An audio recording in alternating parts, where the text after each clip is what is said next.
The feast was reaching its end. It was now time for the cake. The cake was passed out very carefully to each of the men now sitting at the center table. Never was a dish served that had so many watching the eating of it as the yearly bean cake. Those who sat at the table had proven themselves as men to the people that were still in fit condition. Peop- hmm. Those who sat at the table had proven themselves as men to the people, and were still in fit condition to fight and hunt. It was important that they were strong, for who would want a weak king to bring in the next year? All of these strong men slowly ate their cake, eyes flittering to those around them as the whole of the rest of the people watched them. It was Robin who pulled from his mouth the dark, hard-baked bean. A roar of applause filled the hall, and he was swept from his chair and manhandled up to sit on the throne on the top of the platform. A horn of mead was thrust in his hand, and a crown of woven evergreen branches placed upon his head. The musicians began a raucous tune, and the rest of the folks began celebrating their new king. Robin did his best to look pleased. He gave himself over to the night, drank much mead, encouraged the revelry around him, and pulled many a girl up to his lap for a quick kiss and a quick feel.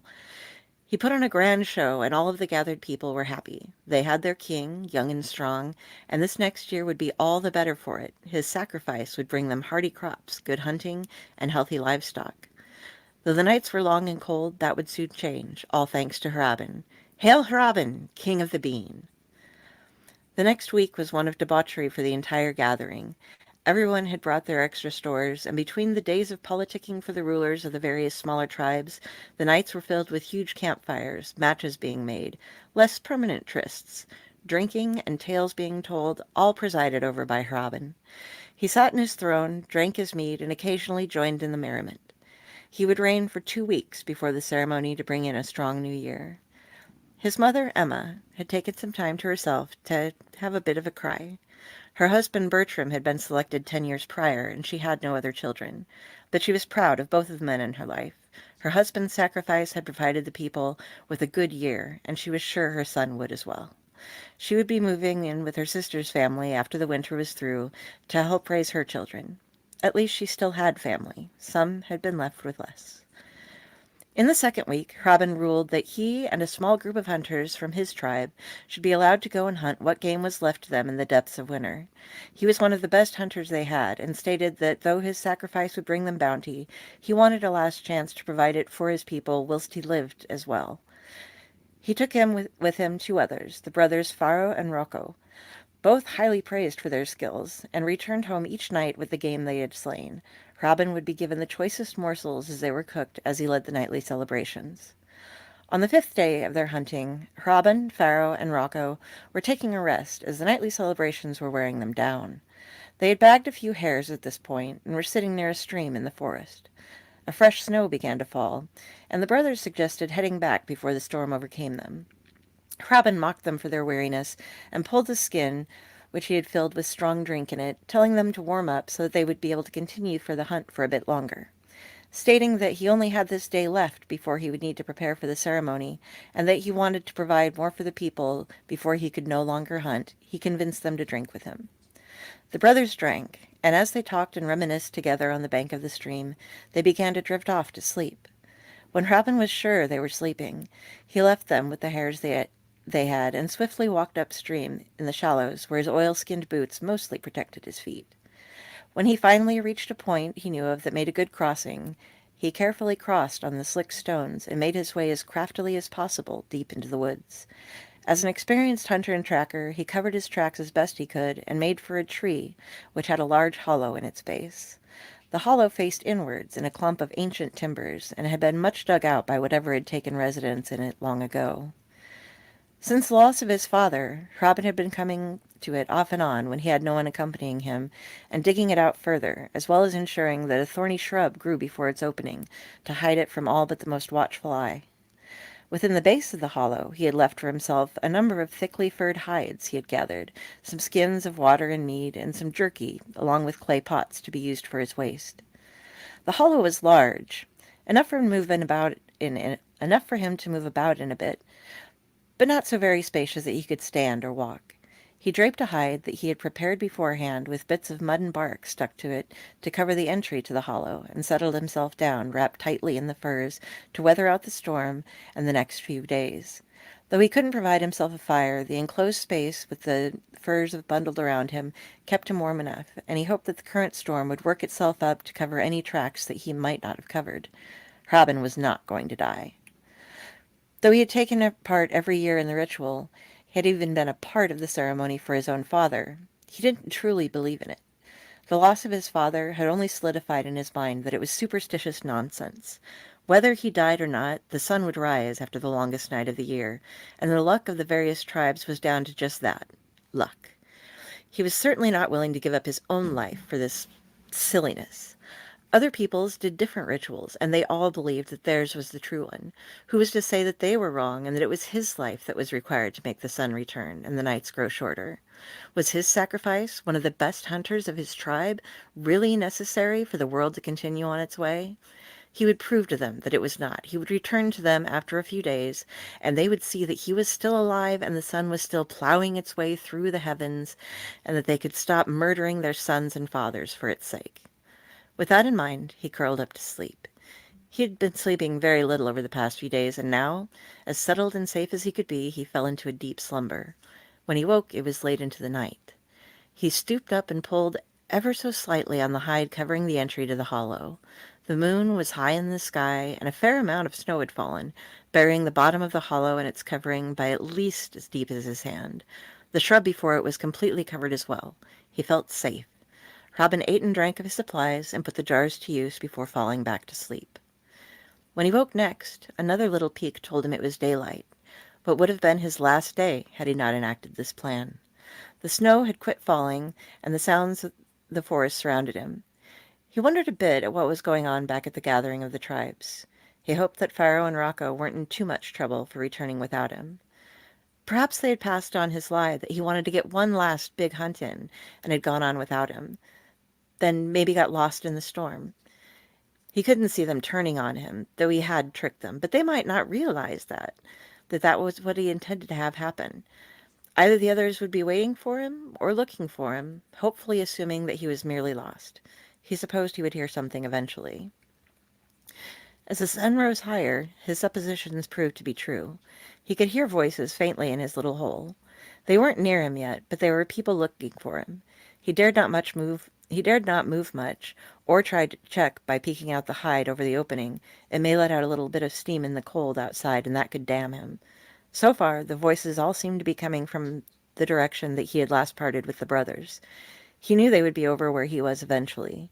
Fortunately, the gathering was at his home village, so only those of the people who lived there had a chance of knowing this spot. He had never shared it with anyone. He had kept it a secret since he had found it. He'd used it before when he was hunting alone as a place to catch some sleep. Whatever it was that had once used it at home had abandoned it before he had found it, and with his scent on it, it seemed that nothing else ever wanted to move in. As the day went on, the voices came closer. Some were shouting at him as though he were lost. Others were calling him out as a coward, abandoning them as their king and sacrifice. He could hear Pharaoh and Rocco amongst them, cursing him as a damned fool for leaving them to go off on his own. Either the brothers had been properly tricked, or they were at least trying to convince the others that that was indeed the case behind his absence. His heart was warmed by this. He was glad of their confidence in him, or perhaps just their unwillingness to throw blame on him. Though he heard the voices and the crashing of people through the branches in his part of the forest for a good while, they eventually moved on. Some had come quite close to the little cluster of trees in which he was hidden, but none investigated it seemed. He relaxed again after they had moved far enough away that the voices were distant, eventually fading off. Night was falling soon after he last heard them. Tonight was the longest night of the year. The next day, the entire next year, was to be bought by his blood this night. But he would show them. He would return when the sun had fully risen and show them that his life wasn't the cost of the sun, that it came whether he lived or died. He would not leave his mother alone. He'd seen how broken she was these past 2 weeks, though she tried to hide it. He remembered how she had been after his father had been chosen. He couldn't make her go through that again. He spent his time sipping from the wine and dozing off and on for the next few hours. There wasn't much to do in the hollow, so he simply passed the time. When he next checked, the moon had risen. It was a full moon. Fitting, he thought, for that was what was supposed to have been his last night. Based upon where it was in the sky, there were only a couple of hours left before the ceremony would have taken place. He wondered what they would do. He had never heard of the king of the bean not being sacrificed before. It had never happened in his time, and if it had happened before, it was never passed on in stories or songs. He ducked back in to keep the hollow warm, and drifted in and out of sleep, keeping an ear out in case they were to come looking for him again in desperation, this close to the end of the year. He was jolted awake by the sound of wolves howling. Lots of wolves howling.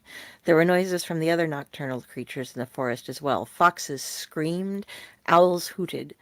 One even landed on his little cluster of trees. When he peeked out this time, the moon was at the apex of her journey through the sky. This would have been the moment, right now, where they would have cut his throat. He took a couple of deep breaths of the cold air through the little gap he had made. He was alive. He had made it. Tomorrow, when the sun rose, he could go back to his mother and the rest of the people, and they would see that he didn't have to die for the sun to rise.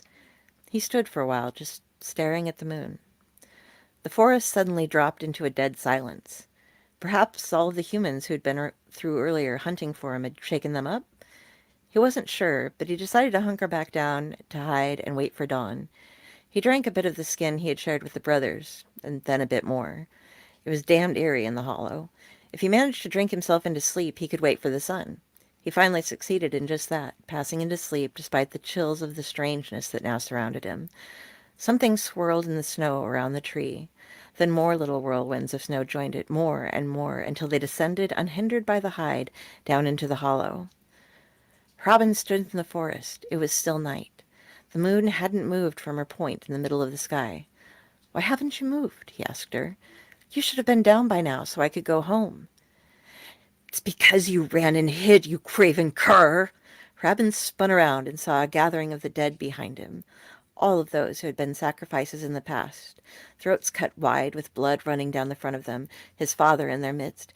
"Your mother might have wept at my death, but at least I gave her another year. You refused to do your duty, and now the world is stuck in the longest night. The moon will stay, the sun will never rise, all because you are a coward." He spat on the ground. "You're no son of mine." "Father, but it's stupid. We don't have to die for the sun. He rises on his own," Robin argued. "Look now. Do you see the sun? Eternal night is what you have brought. We all gave our lives for the people. You gave nothing, so you condemn them. Do you not think we also wanted to live? Are you better than all of us?"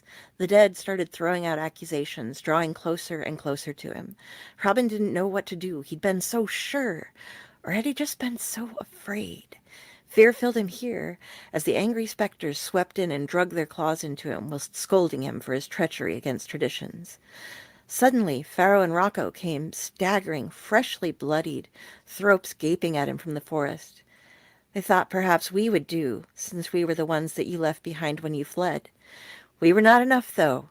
It'll be your mother next, weakling. You've damned us all." "I never meant for this." "Then fix it. You left us to die. Go save your mother." He shook himself awake and jumped from his furs.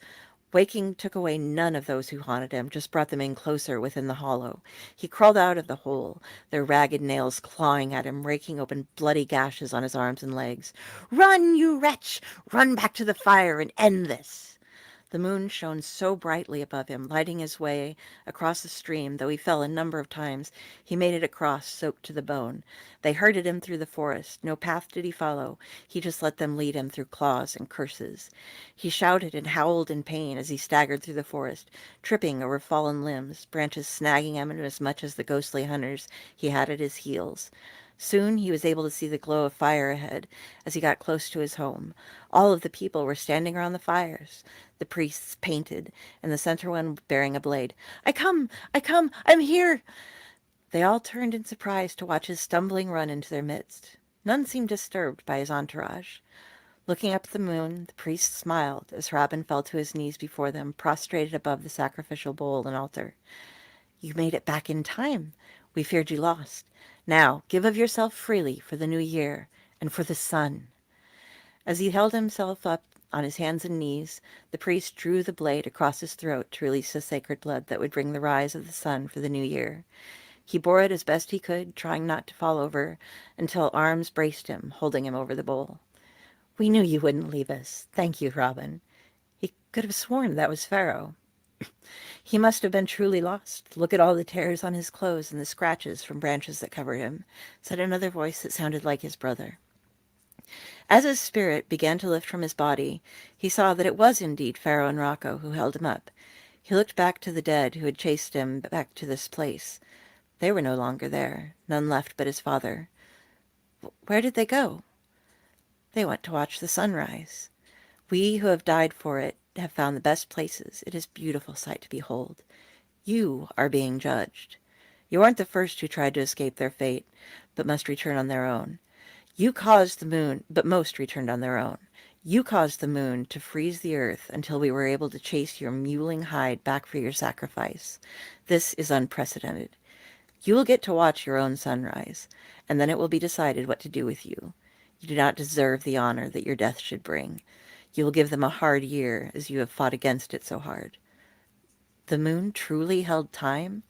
Yes. She cares for our people more than you do. She was willing to hold a moment for your cowardice. It is she who will judge you when this is over. You called it superstition, but only when it was you who was called upon to give yourself up. You held my arms the same way your friends held yours. Weren't they? I thought they were dead. I saw them, Robin said. We used everything we could to get you to return. It shames me that you required the death of your friends and a death threat to your mother to go back. Now come with me, and we will wait out the night and see the sun that rises from your craven sacrifice. I no longer wish to hear your voice, said the shade of Bertram. They sped through the night as spirits until they reached the gathering of the others at the edge of the forest near a cliff that overlooked the sea. They were very far from anywhere Robin had been before. None acknowledged him as they spent the next few hours watching as the moon finished her dance through the sky. Slowly, the night began to fade as a weak light started its climb up from the edge of the sea. The sun was pale as it rose, casting its light upon the earth, the new year beginning. As the light grew, the spirits began to fade, going back to wherever it was that they came from. Were tradition to be believed, they returned now to their afterlife, where they were rewarded for their service in the form of a hall where they spent their time feasting and reminiscing, sometimes watching over those they left behind. Robin looked askance at his father, the last remaining behind. How do I join you? You do not. Not until the moon decrees it. That is your penance. Wander these woods and put the fear into others that they might not share your same fate. Some day you will be free to come back with us, but until then, make them believe. Be good at it, and you might be able to be with us sooner. Do not shame me again, he said, as he too faded away. Robin looked up to his son, saddened by this thought. Ashamed of his actions, he wandered back into the forest, back towards what used to be his home. For the next 50 years there would be talk in the villages of something in the forest that scared the children, and even scared some of the hunters. It was thought that whatever it was must have been what caused Robin to become lost, and come so close to not being there for his sacrifice. And, in a way, it was.